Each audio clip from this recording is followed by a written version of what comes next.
Great to see everyone here. I'm Steve Cochran. I'm the Montgomery County Democratic Party Chair, and I'm very pleased to have the opportunity this morning to introduce our candidate and say a few words about him before I make that introduction. But first, I'd like to recognize we have folks here from Floyd County, Montgomery County, Pulaski County, from all across the district, and I think that says a lot about the depth and breadth of support that Michael's going to have in his race. It's great to have Mike Fleener, who is the Pulaski County Democratic Party Chair and the Chair of the 7th Legislative District, with us today. We also have Matt Gabriel, who's on the Board of Supervisors in Montgomery County, and Ms. Helen Royal, who is our Commissioner of the Revenue in Montgomery County. And we're glad that you all could come and join Michael's family and his friends for this campaign kickoff. It's going to be a wonderful campaign. I know Michael is going to be counting on everybody as he goes about the business of spreading the word about his vision for the 7th Legislative District and what he's going to do for us once he gets to Richmond. So really glad that you were all here this morning.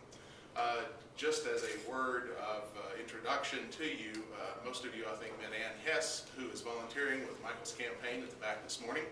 She's pinch hitting for Mike's campaign manager, who unfortunately lost her mom earlier this week. So Ann has been helping Mike get up to speed, and I know running a campaign is never an easy job, but I think, Mike, you're off to a good start here. For this day forth, I know you're going to do a wonderful job. I first met Mike when, I guess it was the same year I ran for clerk of court, in fact, when he came back to work in his dad's business, Christiansburg Printing, and have really gotten to know Mike over the years. And I said I was going to refer to him as a Renaissance man. He grew up here in Christiansburg, of course, went to the public schools, went to Virginia Tech, and got his degree in mechanical engineering, I believe. Came back to work in the family business, ran that business, and has now become an author, a world traveler. He is quite the visionary person, and I think that's going to really serve him well in Richmond and serve us well in Richmond. Michael is a big picture thinker. He understands the needs of the people in the 7th District. He knows what it's like to live here, to raise a family here, to grow up here. And he knows from his travels and from his the books that he's written about the area that there are things that could be done better.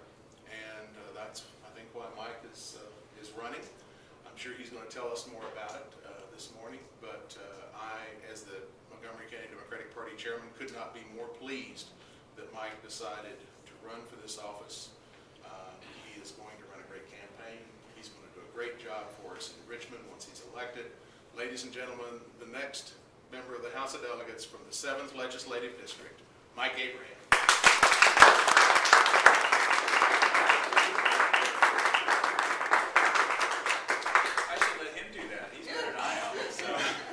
Thanks everybody for coming. I have a few brief remarks that I'd like to go through. No, wait a minute, that's a different speech. I'm going to put that one away.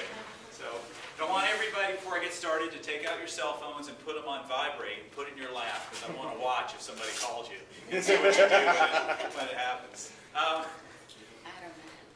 As Steve mentioned, I'm a Christiansburg native. I grew up not probably a mile from here. There, who's got that phone? I don't know how to do that. So I turned it off. It's off. Thank you, Mom. You're welcome. I grew up about a mile from here. My parents, Bob and Doris, still live in the house that I grew up in. I have known a life of relative stability, and it has been a great thing. As Steve mentioned, I'm currently a writer. My books are over here. Mary Ann is hiding them for me. But I've written 5 books and love the area. I want to talk about the area and the friendships and the people. As I mentioned, I've been blessed to have a great family. This is my wife Jane of 112 years now. Okay, 27 I think we counted this morning. My parents are here. I have one daughter who I just adore. She's 22 years old and has just moved to Charlottesville to begin her career. And I have awesome friends. And I consider all of you in that group, and it's delightful to see you here. I can't tell you how much I appreciate it. Much of this conversation this morning will be about friendship. friendships. And I have a brand new friend, Elizabeth, is that right? Yes.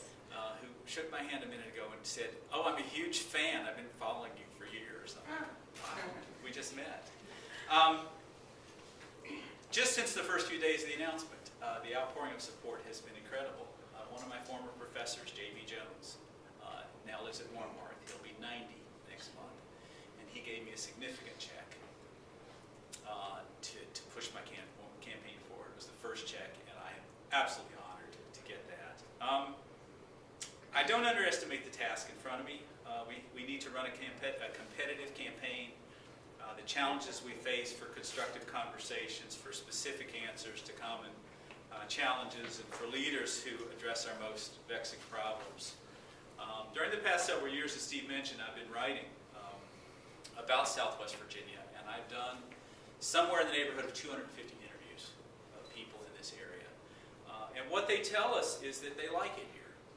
People like it here. What do they like? They like our views, our climate.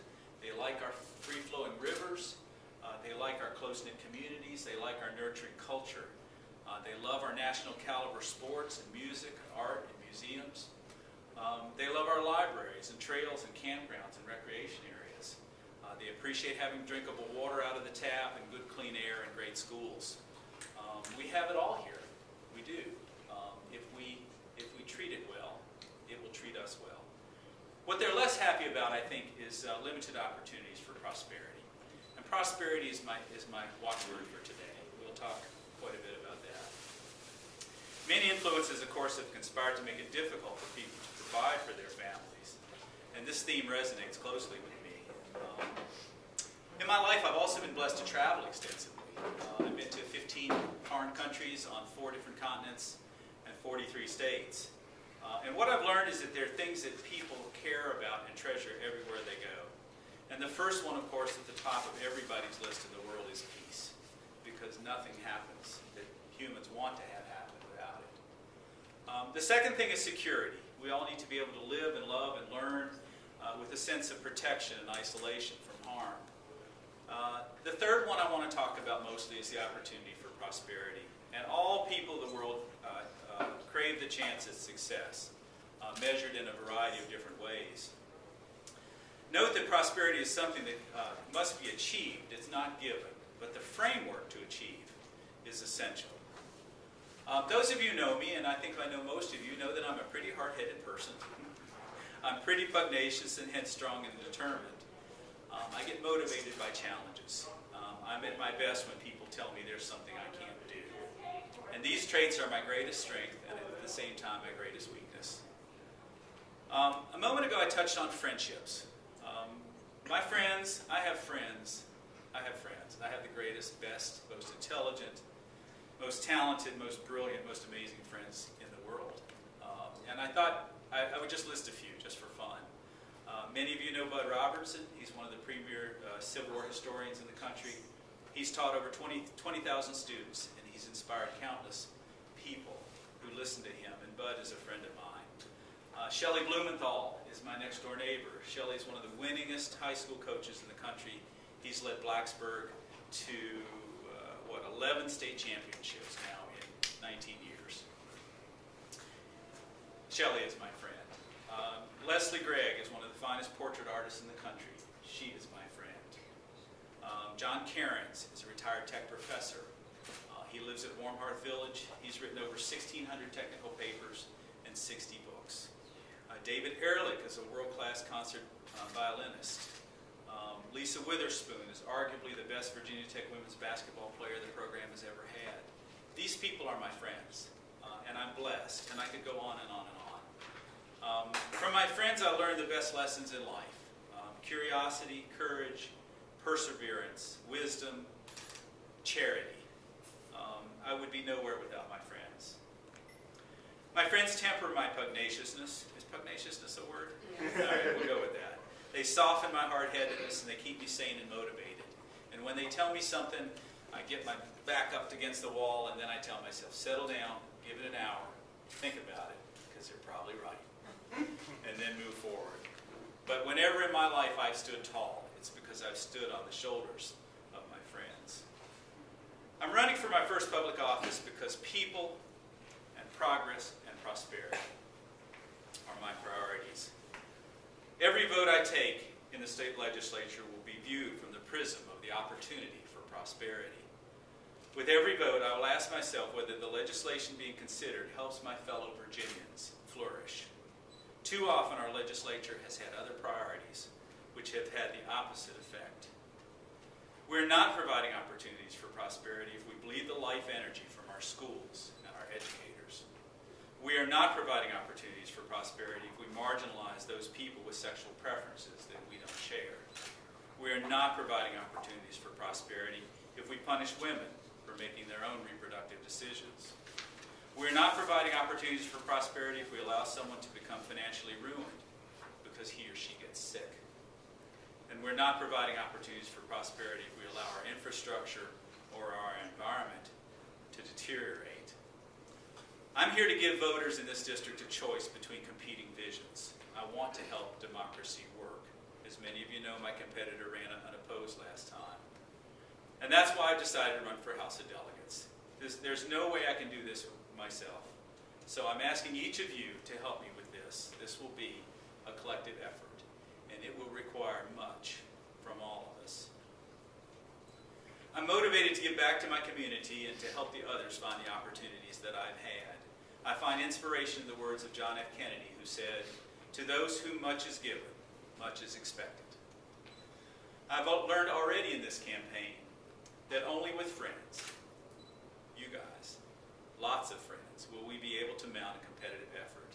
So let's move forward together and do great things. Thank you again for coming.